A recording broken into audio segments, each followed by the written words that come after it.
I'd like to introduce now Ashish Agrawal, and he gives a little bit of product retrospective and gives you then, in the second session, he runs an outlook on the product roadmap. We'll be joined by James and Olivia during this session, so we'll be jointly presenting.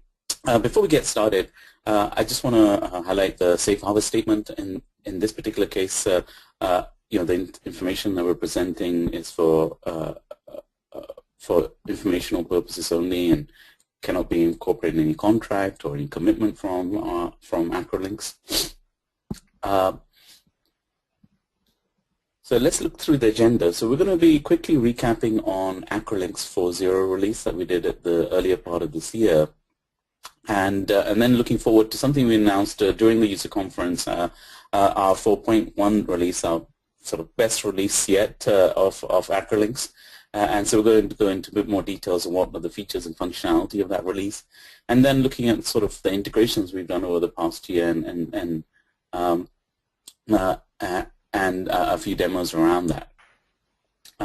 So hopefully if you're a customer who's on previous releases, it'll give you a quick update in terms of which releases have which functionality, which one to upgrade to, and give you some scope in terms of path to getting to these releases. So let's start with Acrolinx 4.0. We released it at the beginning of this year. And really a number of features that you'll see highlighted throughout the year that we really focused on. One was around the introduction of voice scores, Acrolinx analytics, something Christian just talked about, terminology management and really improvements around that, be that rule context, and then the new scorecard. So let's walk through those features. Voice scores. So we introduced the concept of measuring tone of voice.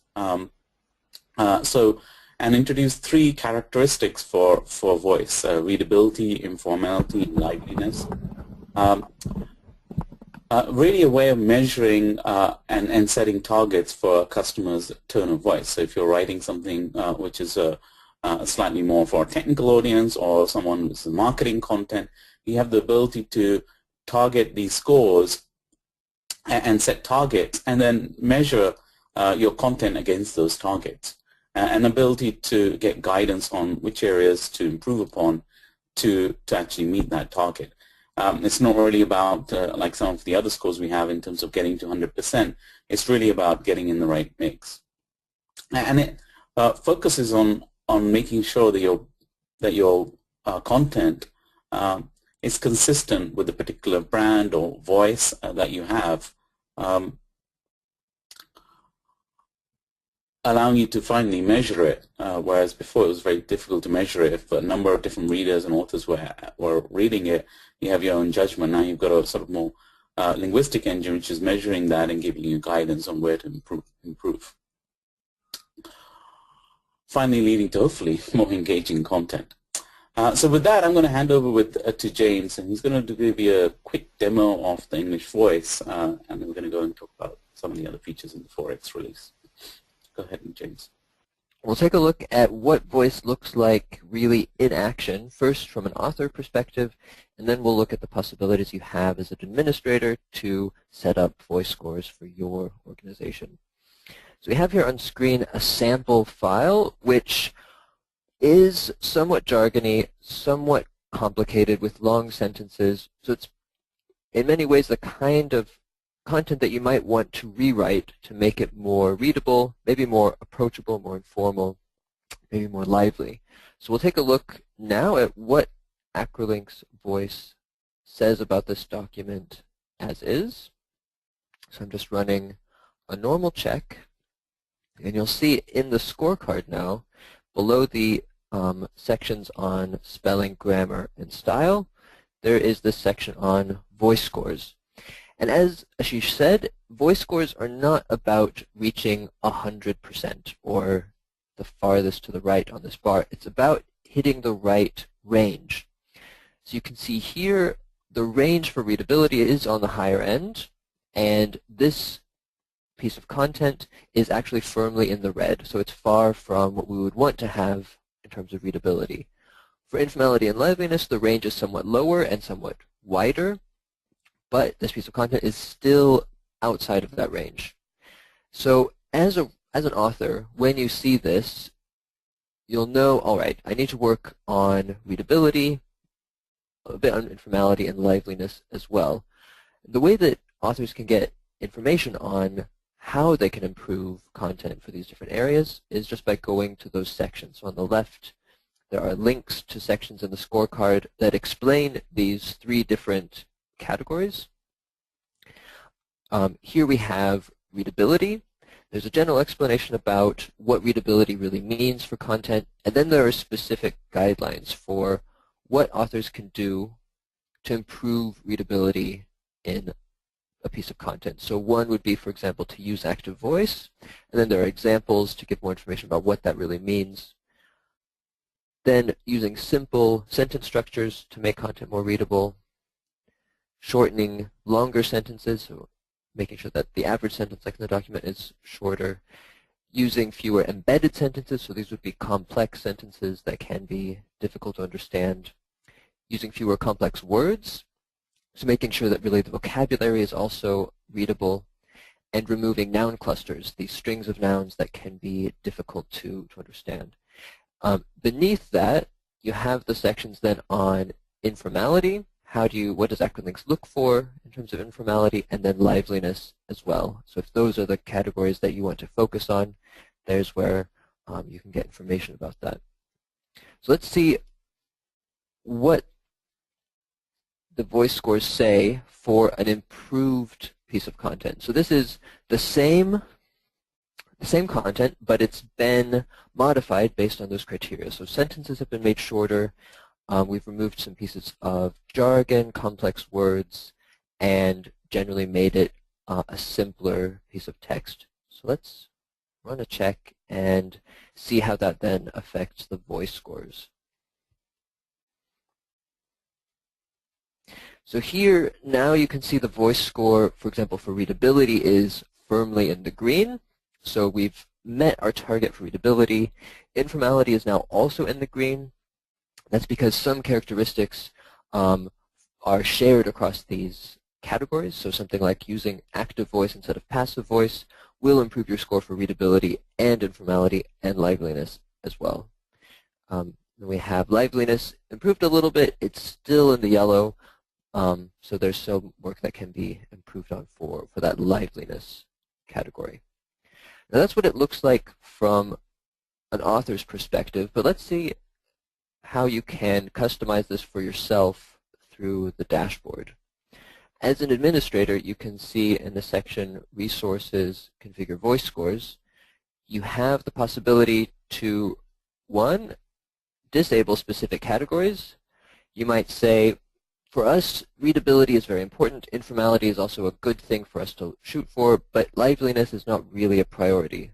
In that case, you can disable it, and it won't appear in the scorecard for authors anymore. Another thing that you can do is rename these labels. Let's say you already have internal guidelines on things like tone of voice, but you don't call it readability, informality, and liveliness. You might say, we want to be approachable. In that case, you could, instead of informality, you can call it approachability. That way you can also stay consistent with your internal messaging for authors as well. But the most useful part of this configuration is actually setting your own target scores. So you might say, yes, we want readability to be always at the higher end of the range, but informality and liveliness can be more in the middle. This is where you can really set yourself where that green range is on the slider bar in the scorecard. So that way you can really make it specific to your organizational goals and targets. And if you have multiple kinds of content that would require different targets for voice scores, it's possible to set up different target sets for different kinds of content. If you have, for example, informality, which should be higher for marketing content than for technical documentation, you can set up separate target scores for those different content types. All right, so that's it for this short demo of voice scores. Thank you, James. So continuing on the 4.0 feature set, we also introduced Acrolinx Analytics in that release. And so it was really a rebranding and repackaging of our previous reporting capabilities and making them more enterprise quality in the sense of providing out-of-the-box standard analytic reports on key metrics. And if you're a licensed customer, of reporting, you can get analytics. If you're not, then you can talk to your account manager in terms of upgrading to that. But the type of key things that we did was really provide out-of-the-box reports that you can measure. So 12 out-of-the-box reports and reports that can also be customized with analytics. So if we walk through quickly some of the reports we have things like checks performed per hour, or metrics in terms of flags per, the most common flags that are being flagged for each rule, or the top spelling issues. And these are really metrics around the quality of the content and helps you measure in terms of how people are using it, as well as what are the key areas where the system is flagging errors or guidance in terms of improvement. And then you have some more reports around ROI, return on investment. So you can actually add attribute a value and have a ROI report created. So based on how much you're investing and how many checks are being done, you can actually calculate an ROI around that. And so forth. And then you can also add your own reports and customize that. So those are that was analytics, and really provides us really good metrics that you can actually share with your management team or across a set of users and see if your quality is improving and areas to further invest in. One of the key things of the report generation is not only can you select a different sort of attributes in terms of over a period of time, but if you're using some of our customization on the user information side in terms of the ability to add users to be in particular departments or business units and capture that information, you can also filter on that information, so you can actually produce reports by a particular business unit or department or language against a particular time range. So that was analytics. And now if you go into terminology, we continue to make improvements on the user interface and the feature set that we provide as part of terminology management. So in the 4X release, we really started on the path to making those improvements. So some minor UX improvements that we made in the 4.1 was really around terms being displayed in an infinite scrolling list, so you didn't have to necessarily scroll through a set of results. You can just scroll down, and made it easier if you're using a browser and a mouse to basically navigate up and down the list. We also added group and in-place editing, so you could do that right in the group view rather than having to leave it and come back to it. And so made the productivity, if you're making a number of changes, a lot more easier. And you can also group terms within that in that list, so you could see related terms and see what, if they're preferred or proposed or deprecated, all within a single view, and then change the status of that. In addition to the terminology, we also added rule context. So what's rule context? So before in previous releases, you really had to be part of the Acrolinx professional services to set up rules for specific contexts or be able to disable and enable rules. So in 4.0, we added the administrator privileges, which allow you to enable and disable rules based on a particular context. So context could be, if you're looking at this screenshot, the missing end of sentence only applies, or it doesn't apply in this particular case, for a heading. So you're not going to put a full stop at the end of the heading. Or it could be around a particular tag in an XML document. So if you want to apply a rule or don't apply a rule for a particular tag in an XML document, you can configure that. And so it makes it a lot easier for you to customize the rule set as well as change the context of the rules being applied in a very simple to use interface. And then the final major feature in the 4.0 was really around the scorecard. So we made some improvements in the scorecard, the one that James just showed you, in terms of bringing tags for easily navigating the areas of interest. So if you wanted to go down to readability and formality or spelling, you can directly click on that, and then the scorecard scrolls to that area, shows you the number of items in that area. Or if you want to just see and quickly browse through the list of issues, you can just hover over the issues, and it will show you the topmost frequent issues in that particular category. So some improvements in that scorecard, so you can actually navigate or browse through issues very quickly rather than go through the exhaustive list of issues throughout the scorecard.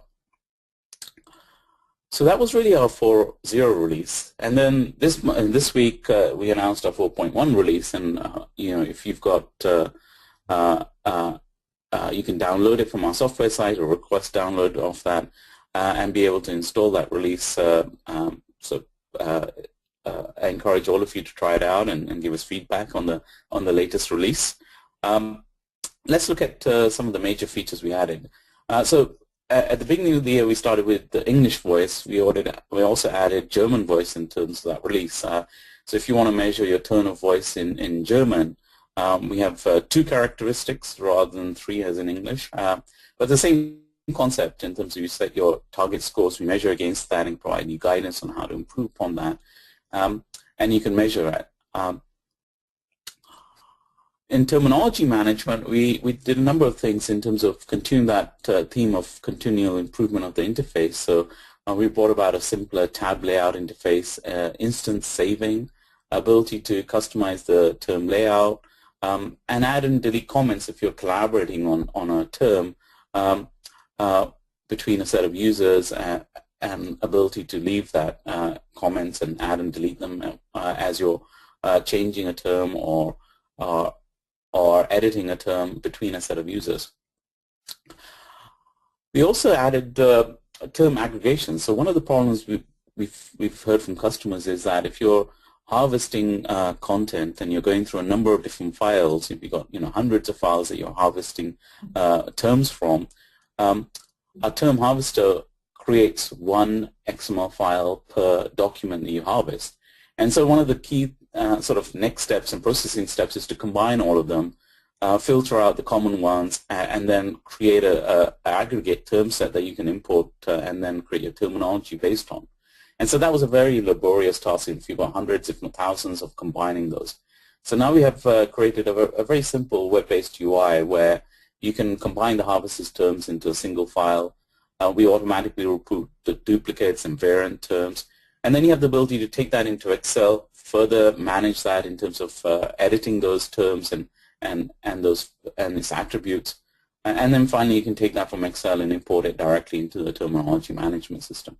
So this is one small part to actually focusing on that particular persona in terms of someone who's a terminologist and who's doing term aggregation on a frequent basis as they capture more content and go into, and companies go into other areas where they want their terminology to be enriched. So you'll see further improvements in this area now as part of our roadmap. And then finally, there were a number of smaller features, so things like SEO if you want to check for variants. We also updated the voice scores in the scorecard to make it consistent with the voice feature. We allow terminology backup independent of the whole backup, and some platform additions in terms of new server platforms that we support. So in terms of Windows Server 2002, Red Hat Linux 6, and Microsoft Windows 8.1. And that's really a subset of the platforms. We also released a platform matrix, which gives you the ability to look at all what we, all the different combinations that we support, which hopefully will make it easier for you to review in terms of what we support and don't support, and upgrading from one version of software to another. So with that, I'm going to actually hand over to Olivia, and she's going to show you some of the features in the terminology UI. Thanks, Ashish. Thanks, Ashish. So as Ashish was describing the features in 4.1 for terminology, we worked quite extensively on improving the user experience, and in particular in areas of the terminology manager where most people are working working a lot. So it addresses the main concerns of terminologists and translators or anyone who's accessing information and adding terms or linking terms or updating other fields in the database through the UI. So as part of the demo, I'll just go ahead and show some of the key features of the work we did. And just to dive down and show this example of a sample term, this page, the term edit page, previously in previous versions of the server was quite a busy page with all of the fields from your terminology database on one single sort of endless list in different columns, and it was fairly complicated visually, but also not configurable, and it was a bit overwhelming for people who just wanted to, for instance, update a definition or add key information to a single term. So we've completely designed this layout of the term edit page so that, as you can see, the settings are displayed on different tabs. This tabular layout allows users to focus, for instance, their work on even just one tab if they're responsible for the linguistic information or if they're responsible for linking terms. They have a more focused view of the terminology and don't have to sort through endless fields. So we've put in our demo database, and that's what I'm showing here, in an example of the layout, the most basic information on the left tab, and then as you go further to the right, the details are a bit more for advanced users. So at the very end here, the so-called administrative information. And this change makes it really easier, again, to get an overview of the terminology at a glance. One thing as well, we put the very basic information about the term, so the term name, the status, and the language at the very top, and that's also something that remains as you navigate through the different tabs. So a lot of very simple changes, but very useful. And another thing that you see here, we removed the save button, so now you can just update any field, and it's saved automatically, and you get a little notification here which confirms that you just changed something. So this is also something that was quite arduous before if you were working through multiple terms, having to save all of the time and confirm the changes. Then it's just a lot of clicks. So this is another change that's all about user experience and eliminating the effort it takes to doing simple tasks. And this functionality is also available in the list view, but I'm focusing here on the term edit view. So I mentioned that this is our demo term database, and all of our customers would have different terminology database fields. So you might not even have a definition field. So we've also, for this feature, extended the functionality to be able to customize. So if I have the privileges, which I do in this case as an admin user, I can go to this term edit layout page under customize, and I can decide for myself as an administrator which tabs I want to have. For instance, you see here basic information tab, link terms. So all of these tabs that we just looked at on the term edit page, you can see here in this configuration page. And this is very easy to do. So for instance, if I wanted to add some kind of something that's very easy to see, the image is the easiest thing.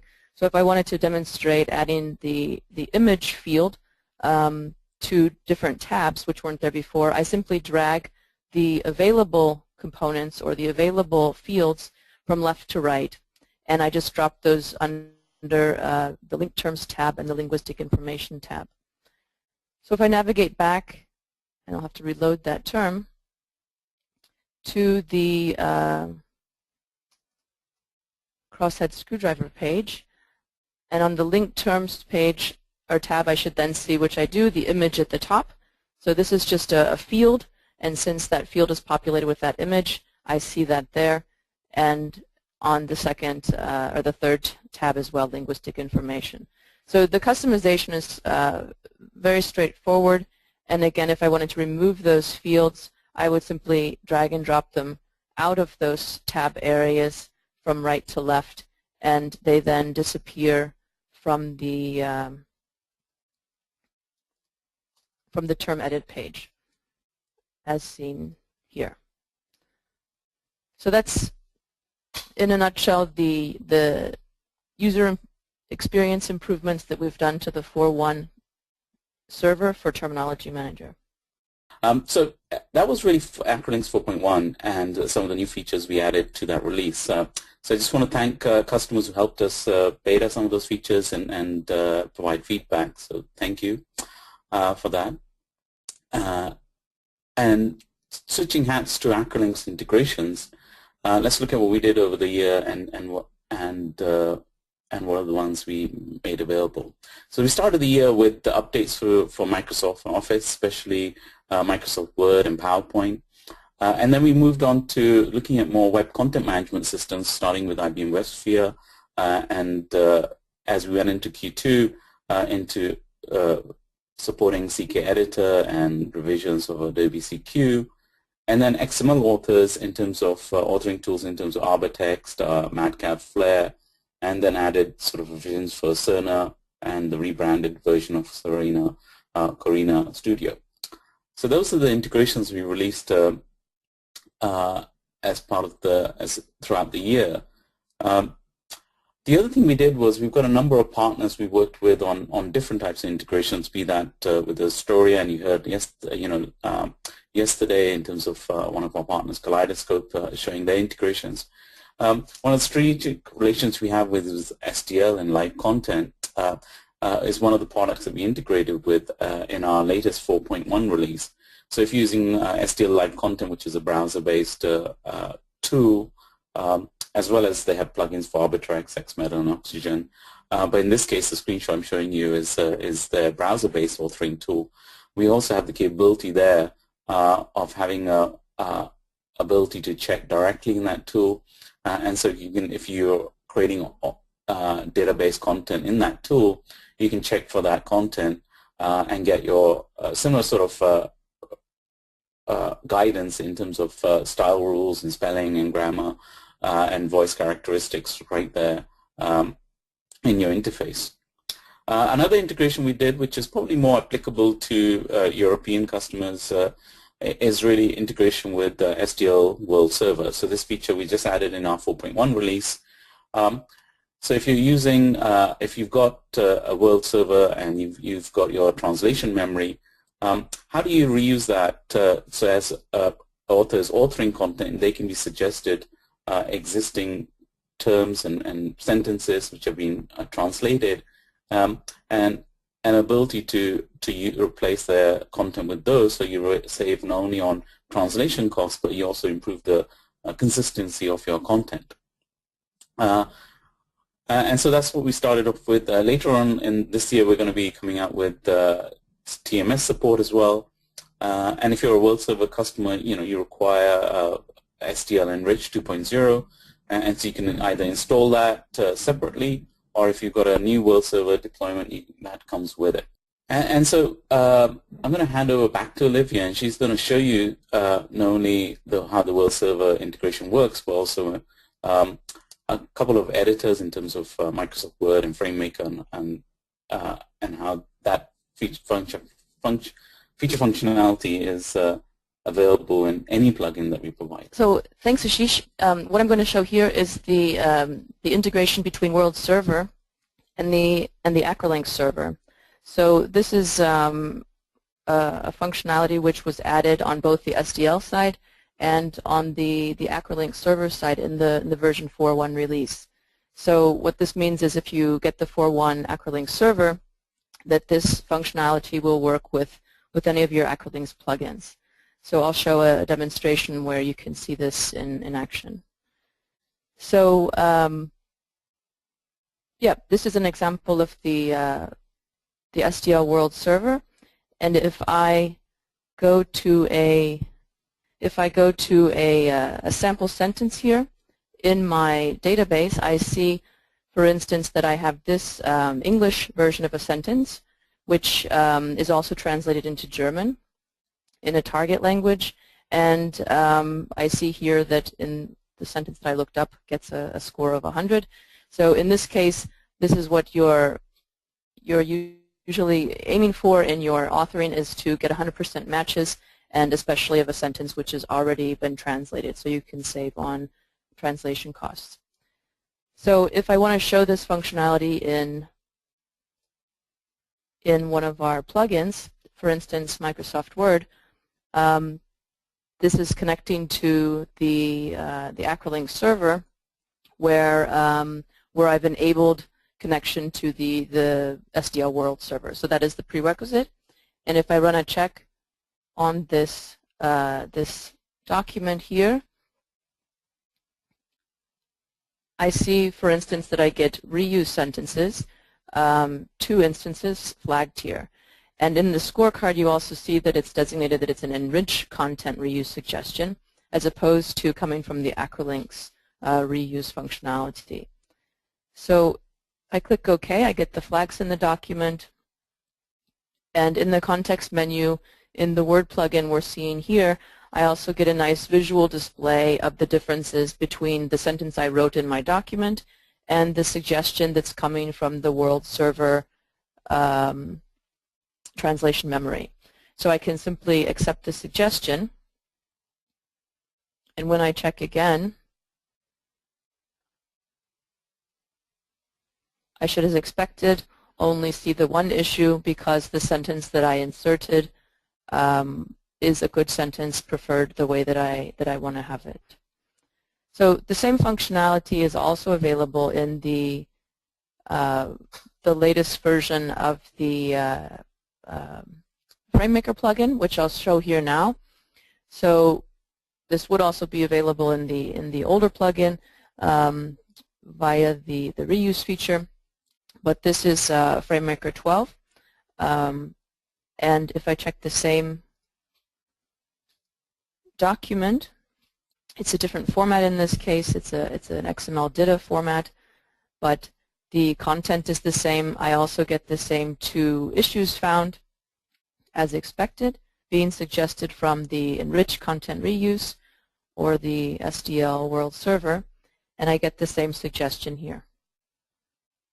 And again, just to demonstrate the completeness of this, when I check the content again, because it's already an exact match, I only get the one issue that remains in the document. Now, to demonstrate that this is a live demo, I can simply update the sentence that's in my translation memory. So for instance, if I just add one word here to this English sentence that's already available, I can save that here, and I see the change take effect. And if I go back to my FrameMaker plugin and run another check,